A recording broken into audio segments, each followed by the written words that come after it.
all the damn leads, the show by sales professionals for sales professionals. I'm your host, Drew B. Wilson. With more than 2 decades in sales, I've seen it, been through it, heard about it. Now I'm bringing it to you, my favorite people in the world, the sales community. Because let's be honest, this is the greatest job on earth. Doesn't matter where you come from, what background, what personality type, you can carve out an amazing life for yourself in sales.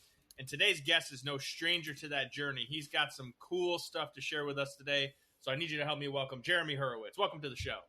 Thank you so much for having me. It's great to be here. I'm excited for you. We were chatting about before the show started. I know we've got some interesting topics, but I want to jump right into your craziest sales story. Yeah. I've been thinking about this, listening to the podcast, which is terrific, by the way. And I think I want to tell one that it leads off my book that's not specifically mine, but it's so extraordinary. And it's kind of an almost sale, Drewbies, but I hope you'll kind of humor me here. So the person who wrote the foreword to my book is a really amazing public servant named Bob Grenier. Bob was in the CIA for many years, and he was actually the station chief in Islamabad, Pakistan, when 9/11 happened. And he was the first U.S. Official to meet with the Taliban a few days later. And in the foreword to my book, he describes almost making a sale that could have changed history. And he thought he did it when he met with a really senior Taliban official and spent hours and hours with this individual, trying to convince him to give up both Mullah Omar and Osama bin Laden. And he had basically had a handshake agreement. Now, I'm sure many folks who listen to this podcast have been close to the finish line like that, only to see something else happen last minute. That's what happened here. This Taliban official came back to his base in Afghanistan, and we don't know exactly what happened, but he decided to not close the deal. So history happened as we know it, but it was the sale that almost was. And my book's full of kind of, little anecdotes like that. But I just think it's a really colorful one. So I thought I'd lead off with that. Yeah, that's, it's such an interesting perspective when you're like, all right, this is a done deal. We're locked in. Everything's going to happen. They got the verbal, you got the handshake, and then something happens. Life be lifing, as I always say.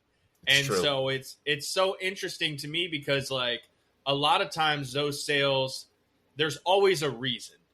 And what I love about, kind of looking at your profile and learning a little bit about you before we jumped on the call, I mean, you've got a very interesting perspective when it comes to sales. And so I'd love to, kind of dive in on the fact that basically you work with Spies for all intents and purposes. And you're leaning in on how you can help them with the main points of sales, right? Building rapport and influence. And so how did you even fall into that category?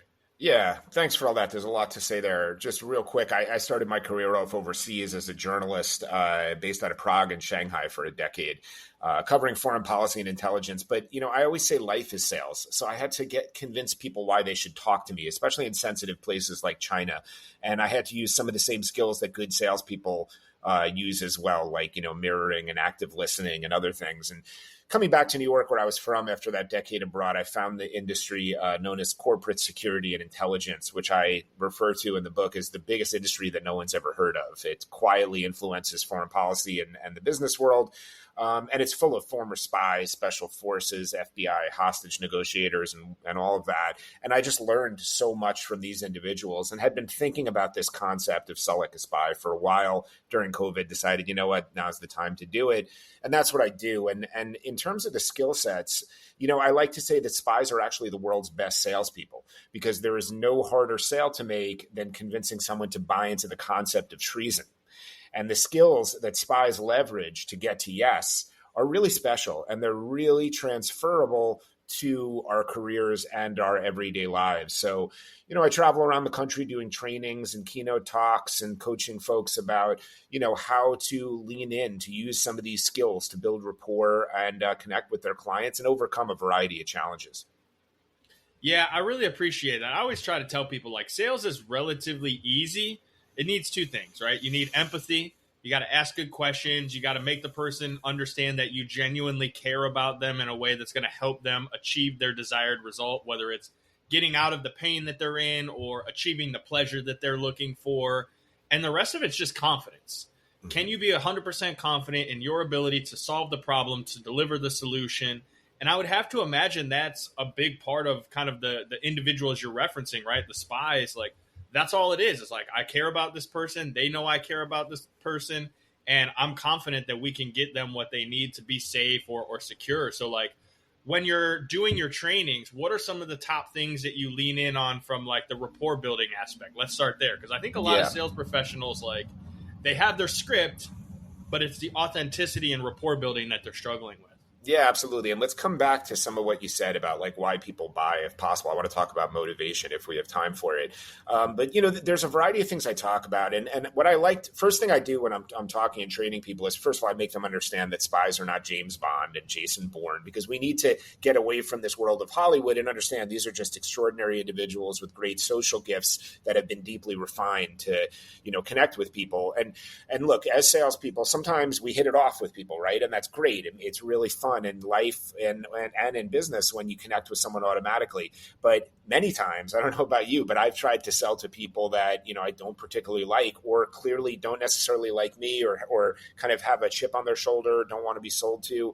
Well, spies face enormous challenges like that. Okay. So they're trying to sell, if you will, to, you know, criminals, terrorists, diplomats from some of the worst regimes in the world. And they have to establish a real rapport to connect with that person and do what you said, show, you know, empathy and show that they care. So I like to talk about radical empathy, which is the idea that everybody, I estimate, you know, that there's 99% of humanity has at least a kernel of humanity. So you have to dig deeper and do. There's a quote that's attributed to Abraham Lincoln. I'm not sure if he actually said it, but he supposedly said, "I don't like this person. I must not get to know him better." So you really need to take it as a challenge, because our first, human beings seek comfort. And I do a lot with behavioral science. And, you know, when we find somebody rubbing us the wrong way, our idea in our head is just to go the opposite direction or confront them. And spies know that, hey, if I'm going to recruit this, you know, diplomat from North Korea or Iran, who might have values totally different than mine, I have to kind of get on their level. So finding ways to unearth that is really key. I could ramble on a long time about this, but the only other thing I'll add here, well, I do want to mention mirroring, and I talk about physical mirroring, which is really important, but then I add in the component of verbal mirroring, which is something used by FBI hostage negotiators quite a bit. And I worked in the space of kidnap for ransom consulting, so I work with these individuals, and they have incredible skills. And so using the subconscious to get people to understand that, hey, I'm on your side. I'm using some of the same language. I'm sitting in a similar posture. I'm using similar gestures. There's a whole, you know, technique in using that and not overusing it that's important, but that's an important one to consider as well. And then finally, and I have a very personal story in my book about this, but leveraging vulnerability is a slightly more unorthodox way, because we want to be, you know, somewhat formal. We want to be fun, but we're in the business world. Sharing something about yourself that makes you vulnerable might not seem like the ultimate move, but spies know that we respond to those kind of things in kind. And someone who might be treating me at arm's length, you know, might respond when I share something very, you know, significant about myself. They respond in kind and then tell me something. And we bridge what I call an intimacy gap in that way. So using your emotional intelligence and finding, and it can be a small thing too, it doesn't have to be a cancer diagnosis, God forbid, you know, it can really help you to connect more deeply. So I really try to specialize in providing these unorthodox, outside the box tools for salespeople to build rapport and connect. Yeah, I really love that. Mirroring is something that is, I'm going to say personally, I had early on. And I remember people mentioning to me, it's like, oh, you're great at mirroring. And I didn't quite understand it. But the more I researched it, the more I looked into the skill set, there is such a great nuance to that, because A, it lets the prospect or the individual you're speaking with know that you're actually listening, right? And this is something that so many people are terrible at doing in sales. So I'm calling you guys out if this is you. For but sure. They're using, you know, keywords like, it made me angry. And then, you know, you'll respond back, well, what made you frustrated about that? And it's angry and frustrated are two different things. And so the nuance of being able to say, well, what made you angry? Or tell me more about how that made you feel, and kind of developing the ability to use that similar language, not like you said, too much where it's overwhelming and they're like going, this guy's being weird. Yeah. But using those subtle cues to let them know you're listening, that you understand. The understanding piece, I think, is a big part of it. Because like that tells them you're on the same level, the communication is there. Yeah. And, you know, especially for phone sales where body language is a big part of communication, you don't have that. Right. So being able to listen well and mirror those words makes a big difference. And the ability to listen and understand that is huge. Now, I want to go back to what you had kind of talked about from a motivation standpoint, because I think this goes really well with the mirroring as well. Yeah. Like if you know someone's motivations, you know what words to mirror, what cadence or tonality. So talk a little bit about the motivation side and kind of like where your perspective is. Yeah, thanks. That's a little bit of a pet peeve of mine. And I think, salespeople are often confident individuals, and salespeople are like, hey, look, I have a great product or service. I'm a charming person. They should want to buy from me. And that's kind of the mindset. And that's good as far as it goes. But what spies are really good at is assessing motivation, because, if you have an Iranian diplomat and, they've learned that that individual has a sick child and, America has cutting edge care that could save the kid's life, that's a motivation, right? You might find out that a diplomat has been passed over for a promotion because they come from a disfavored ethnic group. That's motivation. Money, a variety of different things can motivate somebody. So as salespeople, I don't think we do enough homework on our targets and try to get the atmosphere and try to collect intelligence from people at that company. Who in your LinkedIn network knows somebody at the company that you're at? It doesn't have to be on the same team. How's the company doing? It might be privately held, but can you use your network to find out if the company is doing well or doing poorly? Is the manager of the team, if you look on LinkedIn, have they only been there for 6 months? Maybe there was a power struggle. They prevailed and they're rethinking all their vendor relationships. So getting under the hood and trying to understand what the difference is there can make the critical difference between getting to yes. Because I often say to people that, look, I'm sure your company is great. I'm sure you have a wonderful product or service.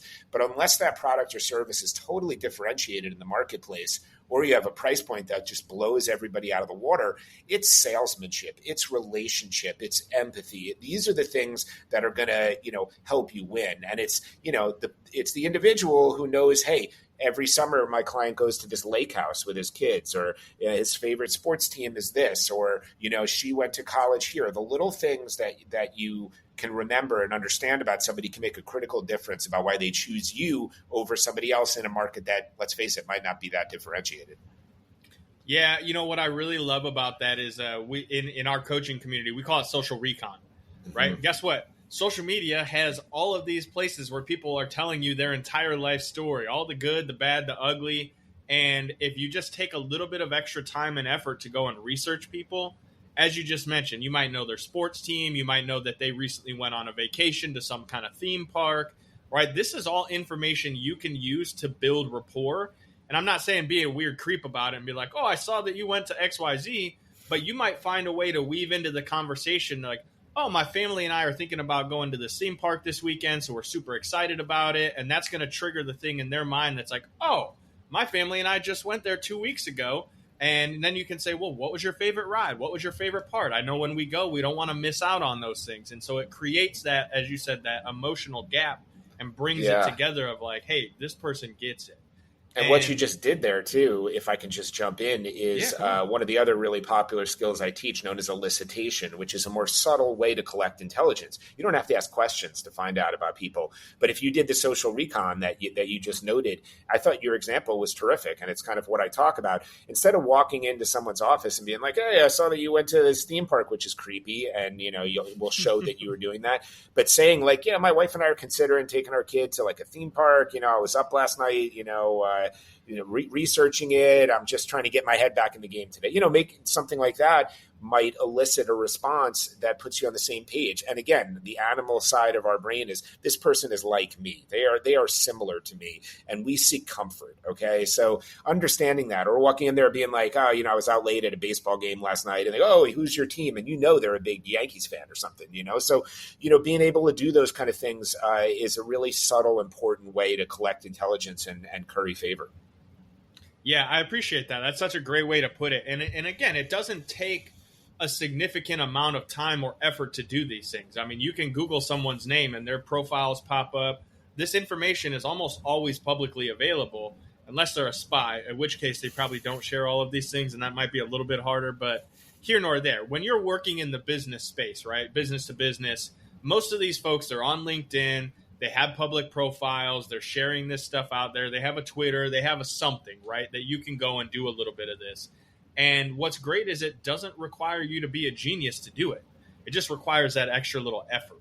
And that's what separates your order taker from a true sales professional, is someone who goes a little above and beyond, who takes that extra time to make sure that the conversation they're developing with this individual, the relationship, it actually has meaning.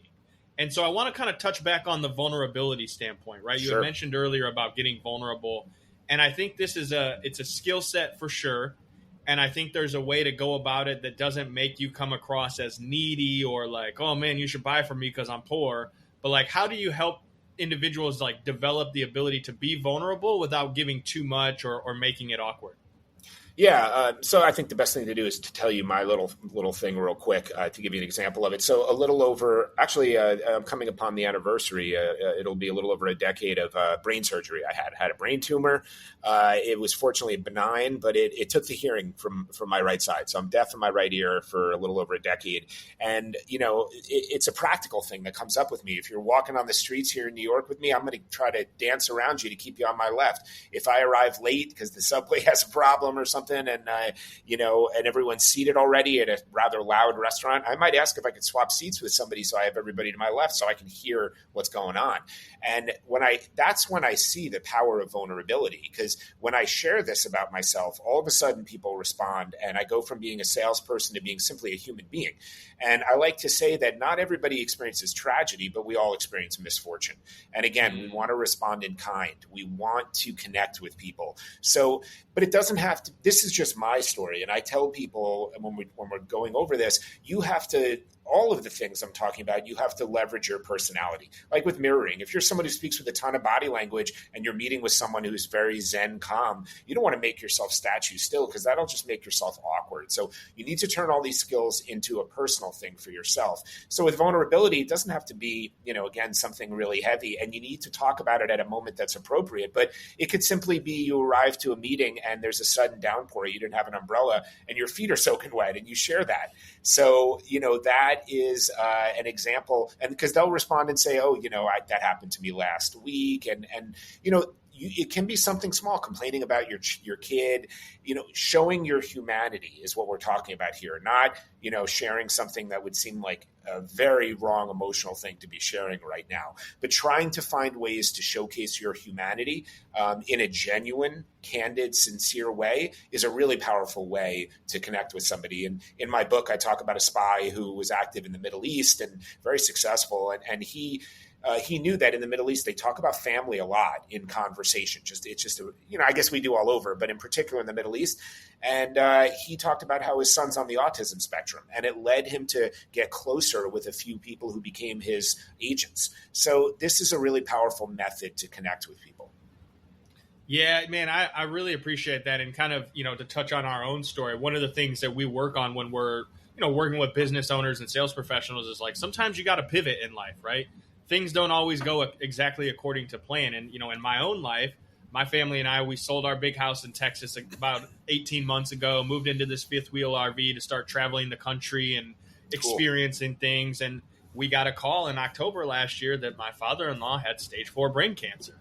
And so we had to turn the RV around, drive up to Ohio, park the thing. And there's so many little points to that fit well within the story, because a lot of times people have dealt with something like that in their lives, or someone they're close to has gone through it. So there's that connection there. But to me, it kind of leans in on the ability to create freedom, because had we still had the big house in Texas and done all that, we wouldn't have been able to be here for the people that matter to us. And I know when someone's trying to grow in their own life to find that next level, freedom is a big part of that. And being able to understand that you can pivot and you can change and be in a new position that's better off than where you are now. A lot of people, they want to fight against that. They don't want to change, right? People kind of resist change a little bit. They do, yeah. And ultimately, there's the ability to negotiate with themselves about, okay, I can actually change. I can actually, make this decision to move forward in a different direction and ultimately end up where they want in life, even though it's not the exact path that they thought they would take to get there. And what I'd be interested to know a little bit more about from you, kind of reading through your profile there, is like, negotiating is kind of a tricky thing, whether you're negotiating with a person or trying to get them to negotiate with themselves. Can you expand on the negotiation side a little bit for me? Yeah, I love talking about this. It gets back to, one of my favorite areas, the world of kidnap for ransom consulting, which is a really fascinating space. I love talking about it. And, I've learned from FBI hostage negotiators, you can think about negotiation. This is a helpful framework, I think, again, with motivation. So you can think about negotiation on a spectrum, right? So at the extreme end, you have what's known as instrumental. So I use the example of like you're a private equity firm, you're negotiating with someone who built a business all their life. That person is trying to get as much money as they can for their business, right? They have an instrumental goal. In a hostage siege, it's someone who's taken hostages and says, I want to free my compatriots from jail. So it's an instrumental goal. It's quite straightforward. Both sides understand it, right? In the middle, you have what's known as kind of more of an emotional goal, right? The private equity firm's negotiating with a founder who is older, who feels that their name is on the company. They would like the name to stay there. They have employees that have worked for decades there. They want to guarantee a contract that those people will be taken care of. So there's an emotional side to it that goes well beyond the financial side. In the hostage world, it would be someone taking hostages because they just got fired or they were fired the day before and they want to denounce the boss. So the hostage negotiator is trying to express empathy and understanding of that, right? Just to give, and they're great at that. And then the final one is what's known as high risk. And that in the hostage world is someone is acting crazy. Maybe they've been violent. Maybe they have a history of violence. They're not showing an expressive or an instrumental goal. That's when you start thinking about sending in the SWAT team.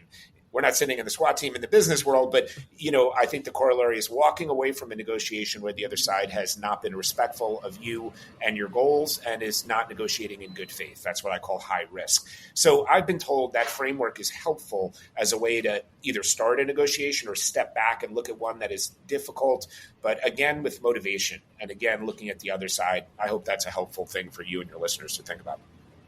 Yeah, I mean, I think it's great because in sales, it really comes back to figuring out what does the individual want. Are they, in a situation where they're trying to get out of the pain that they're in, and that pain could be the fact that they've spent 25 years of their life trying to build something, and now they've built it, and they're not really sure what's going to happen to their identity once they let it go?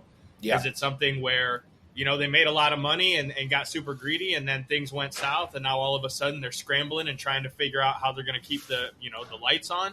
All of these things play into that. And so I think the development of the rapport, showing the empathy, truly digging in and understanding where the other person is coming from, and then your ability to, basically have a conversation that lets them win while you win, and then everybody wins, that's really what sales is all about. It's like, how can I help this person win in a way that helps me win so that everybody feels like they've gotten something out of the deal? And that's really, in a negotiation standpoint, what you're looking for. You don't want one person to have to lose in order for someone else to win. Unless they're crazy, and then maybe you got to take them out. But again, we don't do that in the business world, so it's a little bit different there. It's not a zero-sum game. Well said. Thank you. And man, we could probably nerd out on this for several hours because I love this conversation. I love the nuance and the psychology behind sales, but I want to be respectful of your time. What's the best way for me and the listener to come find you, follow you, maybe check out your book, some of the other content you put out there? It sounds like you've got some other really cool sales stories in there, and I know I personally want to go check them out. No, thanks a lot. Yeah, I mean, read the book. It's available any place you kind of get books, on Amazon and all the other places. It's I read the book, so for the Audible version, you'll be stuck with my voice, but people tell me that's enjoyable. Ebooks, all of that. So the book's a great place to start. My website is sellickaspy.net. Examples of me speaking, some of the stories I've written about this subject in Time and Fast Company and others are there. I'm pretty cynical about social media, but I do post on LinkedIn is where you can find me, and I would urge everybody to connect with me there. And I'm very grateful for you having me and have enjoyed the conversation very much. Thank you for taking the time out of your day to be here, Jeremy. It's been really insightful. I know that the listeners got some gems. There's been some really nuanced psychology discussion going on here, and I think those that are really trying to take themselves to that next level as communicators, they're going to get a massive amount of value from the show. So thank you again. My pleasure. All right, listen, you guys know what to do. If you enjoyed the show, you liked the conversation, share it on social media, put it over on LinkedIn, tag me, tag Jeremy, let the world know you got some value out of it. Maybe send it to somebody who sucks at communicating, right? They need a little bit of help. You don't have to tell them they suck, but just send them this episode and be like, hey, I really enjoyed it. I think you'll get some gems out of it. let them know that, there's opportunity to grow and learn and get better in their sales career. And as always, leave us a review, share it, subscribe, do all the things. But if you've got your own story and you want to be able to bring some of that to the world and you want to help others see how they can learn and grow through that story and some of the things that you know about sales, I'd love to have you on the show. Head over to callthedamnleads.com/podcast. Send us your details. We'll get you scheduled in. We'll bring you on, just like my new friend Jeremy, who I'm super excited to go grab his book. And you guys know what to do from here.